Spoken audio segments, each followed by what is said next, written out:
AI नावाच्या गोष्टीमध्ये केलेल्या स्पर्धेचा आणि विशेषतः शस्त्र स्पर्धेचा सगळ्या जगावरती वाईट परिणाम होऊ शकतो आणि तो थांबवला पाहिजे. आता अण्वस्त्र कुणीही वापरलं आणि कोणाही विरुद्ध वापरलं तर जगाचा नाश जवळजवळ अखेर होता त्या काळामध्ये. तेव्हा बाकीच्या गोष्टी, त्यांचं शत्रुत्व, त्यांची स्पर्धा हे सगळं गृहीत धरून सुद्धा त्यांनी एकमेकांच्या विरुद्ध अण्वस्त्राचा उपयोग करू नये आणि याच्या पुढे एका मर्यादेच्या पुढे अण्वस्त्रांचा विकासही करू नये. आणि इतकंच नव्हे तर आत्तापर्यंत ज्यांच्याकडे आहेत अण्वस्त्र त्यांचं ठीक आहे त्या राष्ट्रांचं, पण इतर राष्ट्रांनी त्या भानगडीत पडू नये. आणि आंतरराष्ट्रीय स्तरावरती विशेषतः या महासत्ता आहेत या क्षेत्रामधल्या, चीन आणि अमेरिका यांनी एकत्र येऊन आणि अर्थात बाकीच्या राष्ट्रांनी सुद्धा त्यांना सहकार्य करून काही त्याला कायद्याची म्हणा, नैतिकतेची म्हणा यंत्रणा तुम्हाला निर्माण करावी लागेल की आता इथून पुढे त्या कृत्रिम बुद्धिमत्तेला म्हणजेच AIला एका विशिष्ट टप्प्यानंतर शिकवण्यासाठी माणसानं निर्माण केलेल्या अल्गोरिथमची किंवा सूचनांची वगैरे गरज नसणार आहे आणि त्याचा तो शिकत जाईल. म्हणजे सेल्फ इम्प्रूव्हिंग अशा प्रकारचं ते हत्यार बनेल, ते यंत्र बनेल.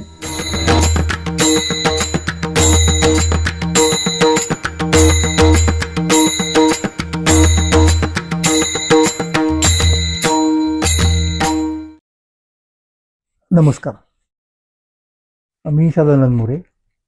महाराष्ट्र मंथन अंतर्गत आळंदी ते सिलिकॉन व्हॅली वाया नेवासा या उपमालिकेमध्ये मी आपणा सर्वांचं मनापासून स्वागत करतो आणि आपणाला आठवण करून देतो की आपण हेनरी किसिंजर यांना केंद्रस्थानी ठेवून हे सगळं प्रेझेंटेशन करणार आहोत.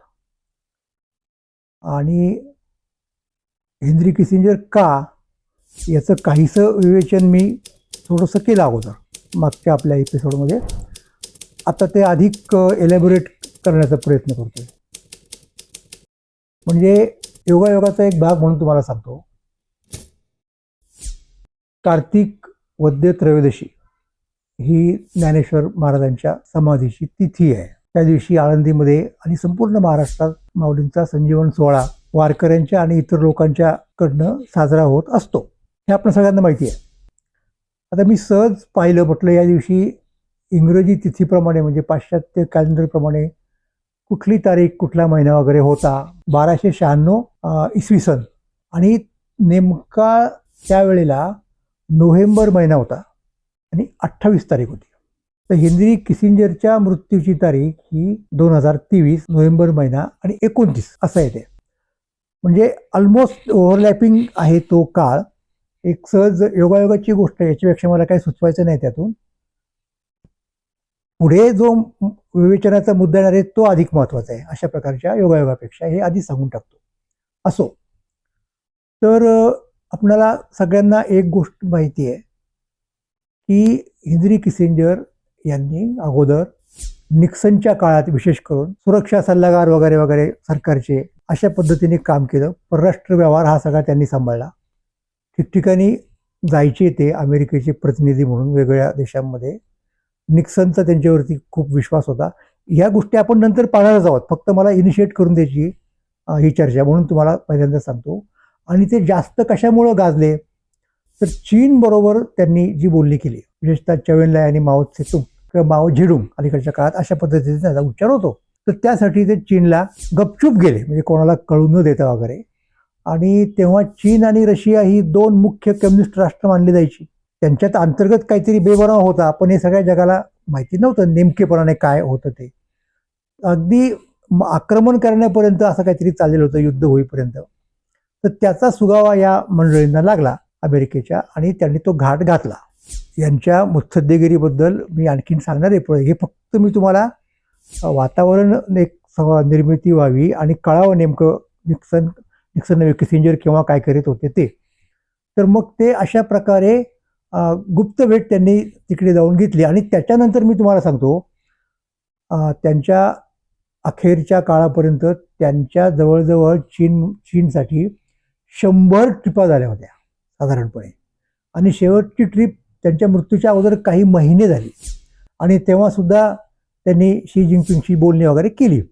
आणि मुद्दा हाच होता की चीन आणि अमेरिका आता यावेळेला या दोन महाशक्ती आहेत, महासत्ता आहेत आणि या वेळेला जर त्यांनी एकमेकांना समजून नाही घेतलं, एकमेकांशी जर मदत नाही केली एकमेकांना, तर AI नावाच्या गोष्टीमध्ये केलेल्या स्पर्धेचा आणि विशेषतः शस्त्र स्पर्धेचा सगळ्या जगावरती वाईट परिणाम होऊ शकतो आणि तो थांबवला पाहिजे. तर अशा प्रकारची स्टेप ते का घेऊ शकले किंवा त्यांना का घ्यावीशी वाटली, तर कारण तुम्हाला सांगतो, रशिया आणि अमेरिका यांच्यामध्ये जे शीतयुद्ध चालू होतं आणि त्या शीतयुद्धाचा केंद्रबिंदू अण्वस्त्र हा होता. आता अण्वस्त्र कुणीही वापरलं आणि कोणाही विरुद्ध वापरलं तर जगाचा नाश जवळजवळ अटळ होता त्या काळामध्ये. तेव्हा बाकीच्या गोष्टी, त्यांचं शत्रुत्व, त्यांची स्पर्धा हे सगळं गृहीत धरून सुद्धा त्यांनी एकमेकांच्या विरुद्ध अण्वस्त्राचा उपयोग करू नये आणि याच्या पुढे एका मर्यादेच्या पुढे अण्वस्त्रांचा विकासही करू नये. आणि इतकंच नव्हे तर आत्तापर्यंत ज्यांच्याकडे आहेत अण्वस्त्र त्यांचं ठीक आहे त्या राष्ट्रांचं, पण इतर राष्ट्रांनी त्या भानगडीत पडू नये अशा प्रकारची देखरेख करणारी यंत्रणा, असा करार या दोन महासत्तांमध्ये म्हणजे रशिया आणि अमेरिका यांच्यामध्ये करण्याचा प्रयत्न, यशस्वी प्रयत्न झाला. तो त्याला कारणीभूत म्हणजे किसिंजर. तर आता दुसऱ्या वेळेला या पद्धतीचा प्रसंग उडवू शकतो आणि त्यावेळेला न्यूक्लिअर पॉवर हे केंद्रस्थानी होतं आणि आत्ता आर्टिफिशियल इंटेलिजन्स हे केंद्रस्थानी आहे, हे किसिंजरला माहीत होतं. आणि म्हणून त्यांची धडपड शेवटपर्यंत चालली होती की आपण काहीही करून या दोन सत्तांमध्ये एक प्रकारची तडजोड, समजवता काय असेल तो, म्हणजे बाकीची स्पर्धा वगैरे गृहीत धरून आर्थिक महासत्ता अमुक तमुक ते सोडून दिला विषय. त्या स्पर्धा त्या ठिकाणी आहेत त्यांच्या, पण इथे त्यांनी जगाच्या भल्यासाठी हा हा हा मुद्दा महत्वाचा आहे, त्यांनी हे करायला पाहिजे मानवजातीच्या भल्यासाठी, हे त्यांचं मत होतं आणि त्यासाठी त्यांचा प्रयत्न होता. हे झालं सुरुवातीचं इनिशिएशन माझ्या सगळ्या चर्चेचं. आणि आत्ता पुढचा मुद्दा कुठे येतो, तर मग इकडे ते कसे वळाले, AIच्या भानकडे कसे वळाले.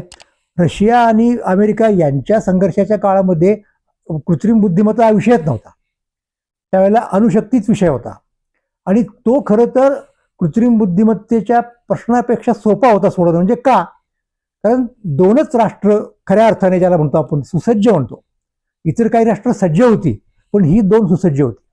इतर म्हणजे कोणती, आता कोणाकोणाकडे होता अनुभव त्यावेळेला, फ्रान्सकडे होता, इंग्लंडकडे होता, हे काही राष्ट्र होती अशी. आपल्याला कल्पना नाही की नंतरच्या काळात भारताने सुद्धा बनवला आणि भारतानंतर तो पाकिस्तानला सुद्धा बनवणं भाग पडलं, कारण भारताची त्यांची स्पर्धाच आहे.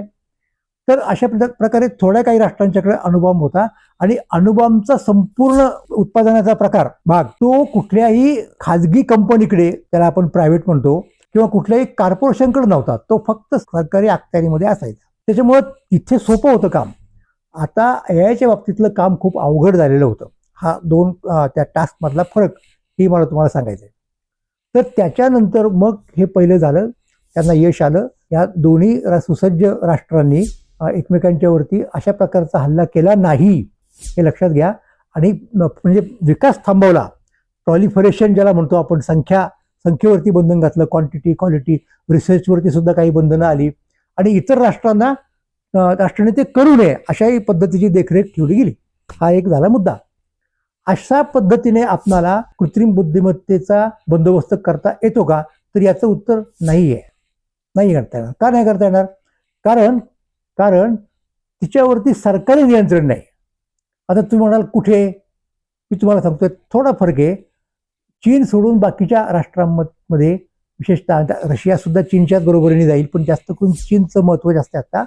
म्हणजे चीन देशामध्ये या सगळ्या प्रगतीवरती, उत्पादनावरती, संशोधनावरती सरकारची देखरेख आहे, तिथल्या कम्युनिस्ट शासनाची देखरेख आहे आणि त्यामुळे तिथे एक नियंत्रण आहे.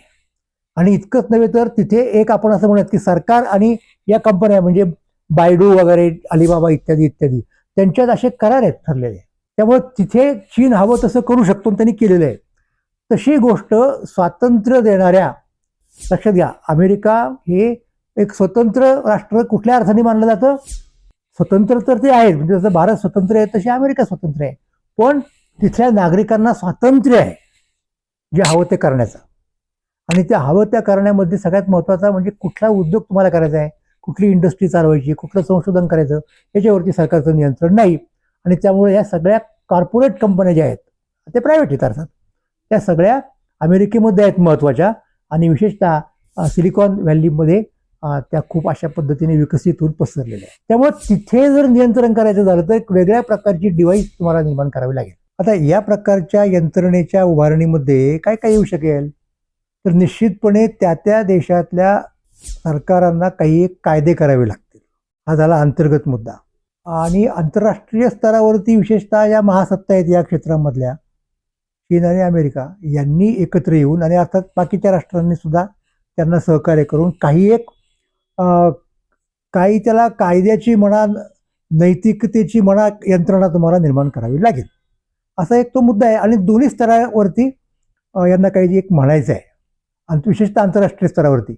पण शेवटी मुद्दा असा येतो की हे नेमकं कधी कळलं, आंतरराष्ट्रीय स्तरावरती काहीतरी करायला हवं आहे आणि ते जर नाही केलं तर सगळी मानवजात धोक्यात येईल, ह्या संकटाची चाहूल त्यांना कधी लागली की जे अगोदर केवळ आंतरराष्ट्रीय संबंधामध्ये काय म्हणतात त्याला गर्क होते, म्हणजे विश्वाच्या संदर्भामध्ये, आणि त्यातनं एक जगाची घडी, जगाची एक व्यवस्था बसवायची असं त्यांच्या डोक्यामध्ये होतं आणि ते करत होते. त्याचं झालं असं, आणि ती एक फार इंटरेस्टिंग गोष्ट आहे बघा. त्याचं झालं असं की तुम्हाला कल्पना आहे की या पाश्चात्य राष्ट्रांमध्ये अनेक परिषदा वगैरे वगैरे वेगवेगळ्या विषयांच्यावरती होत असतात. आंतरराष्ट्रीय परिषदा असतात विशिष्ट खंडांमधल्या वगैरे वगैरे. तर त्याच्यामध्ये एक महत्त्वाच्या प्रकारची परिषद, कॉन्फरन्स, म्हणजे त्याला आपण बिल्डरबर्ग कॉन्फरन्स असं म्हणतो. कारण बिल्डरबर्गला ती पहिल्यांदा 1954 मध्ये संपन्न झाली असं म्हणूयात, आणि तेव्हापासून तिची अधिवेशनं भरत गेली.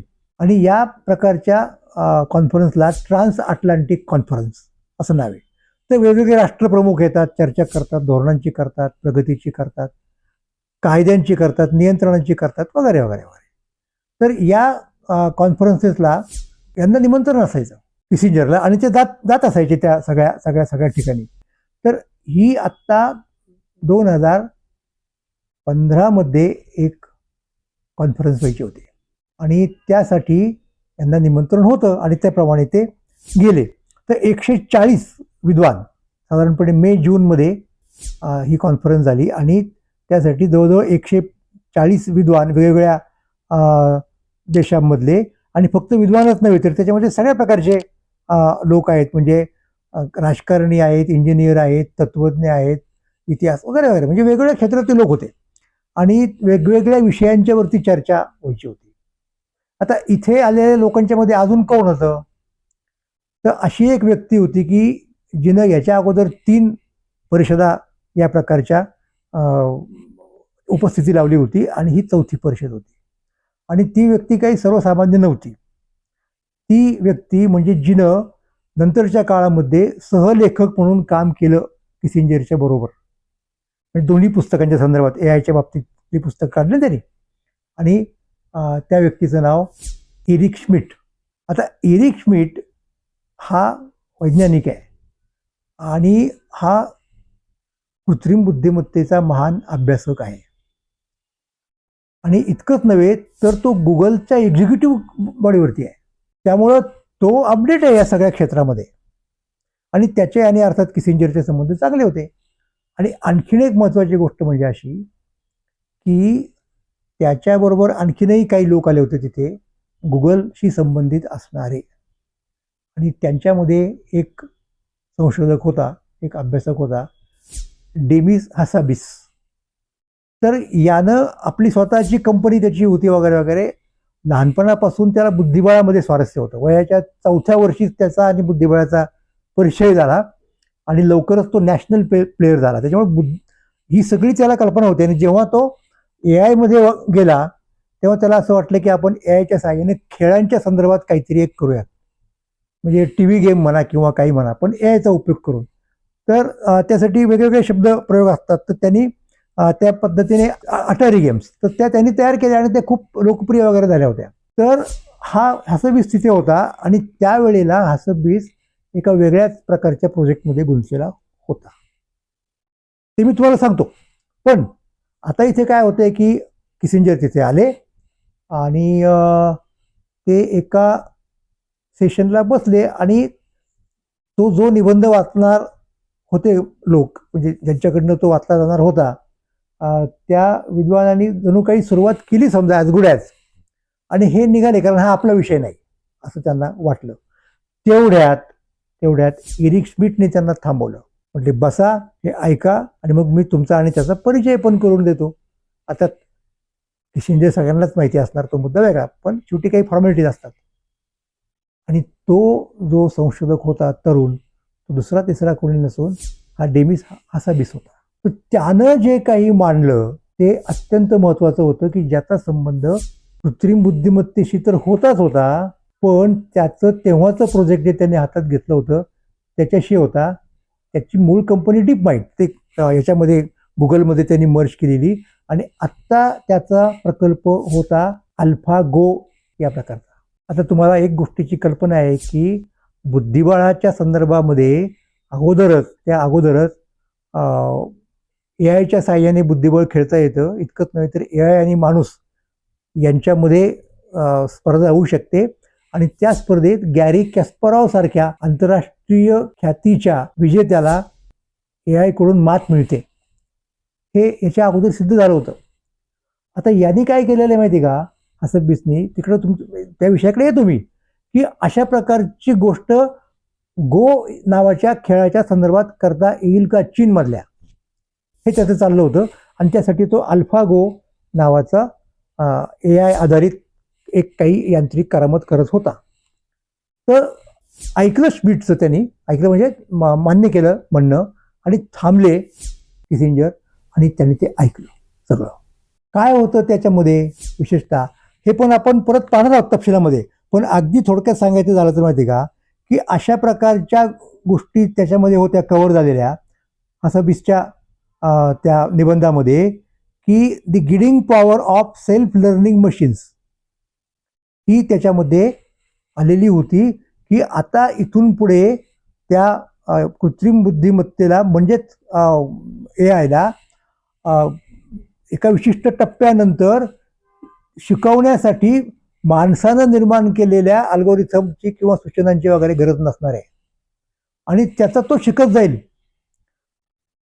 म्हणजे सेल्फ इम्प्रूव्हिंग अशा प्रकारचं ते हत्यार बनेल, ते यंत्र बनेल, असं तो सांगत होता. आणि त्याचा काय परिणाम होईल वगैरे या सगळ्या गोष्टी त्याच्या भाषणातनं आल्या.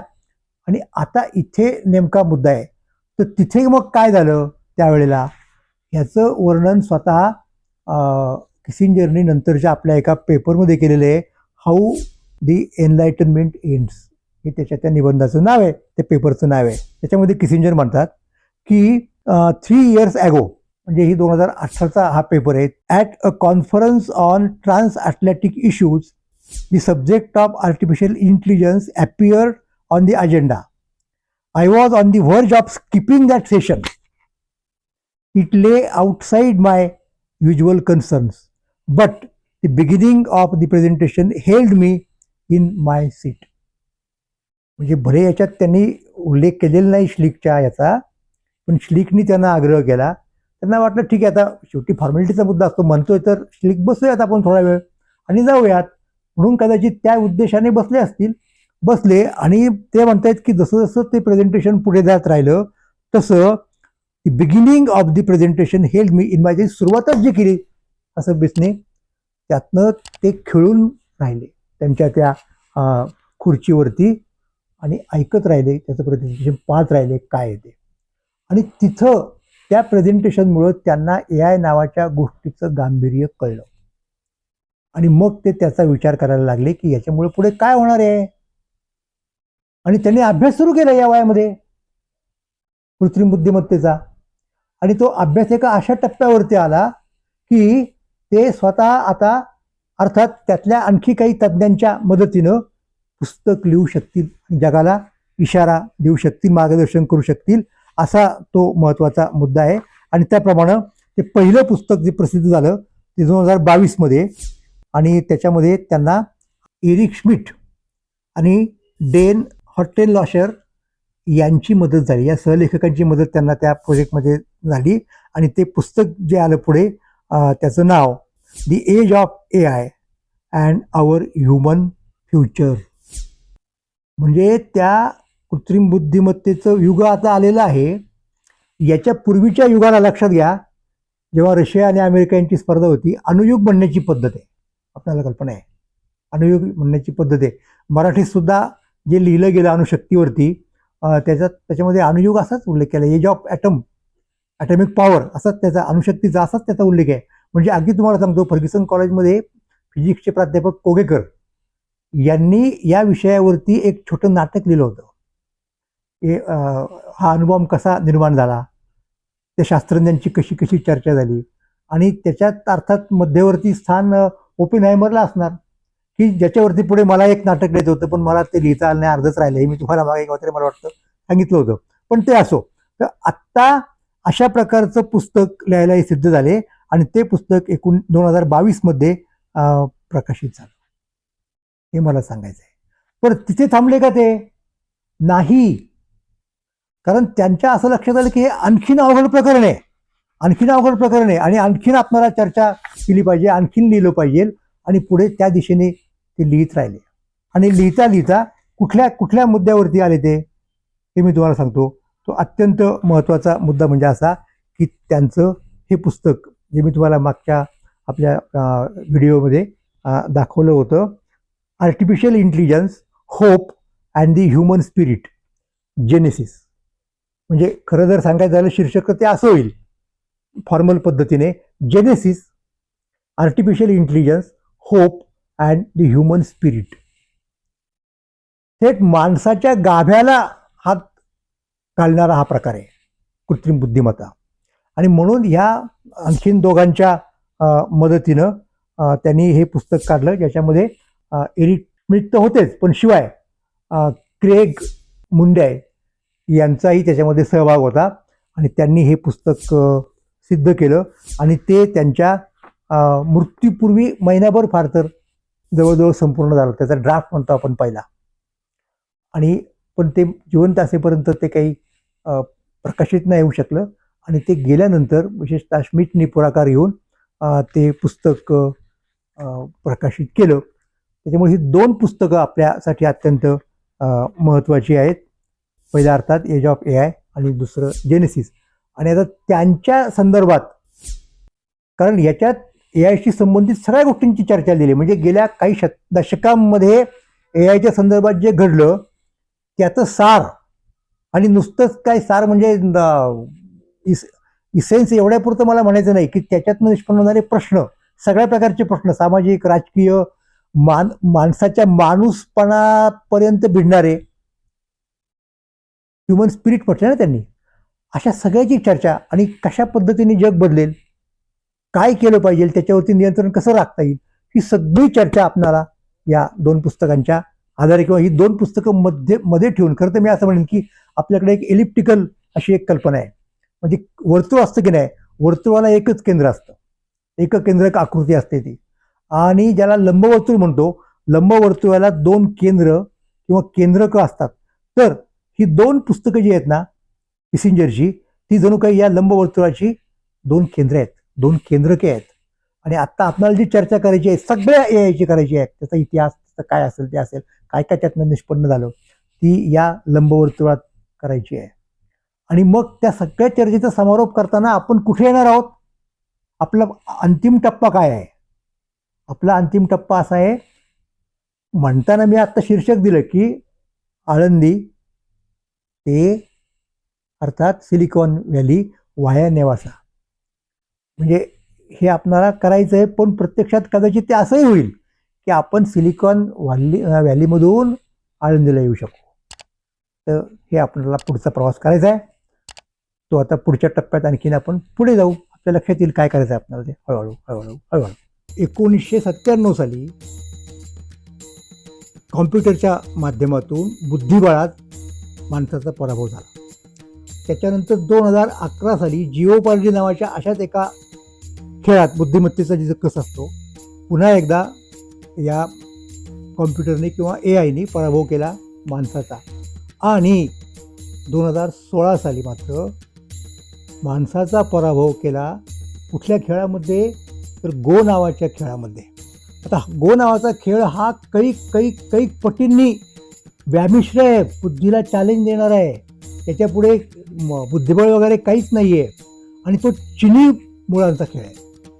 त्यामुळे चीनमधल्या लोकांना प्रचंड धक्का बसला. म्हणजे जगातल्या लोकांना बसला असेल तो वेगळा मुद्दा, पण चीनच्या लोकांना धक्का का बसला की त्याच्यामुळं त्यांच्या असं लक्षात आलं की आता त्याचा संबंध युद्धनीतीशी आहे गोचा.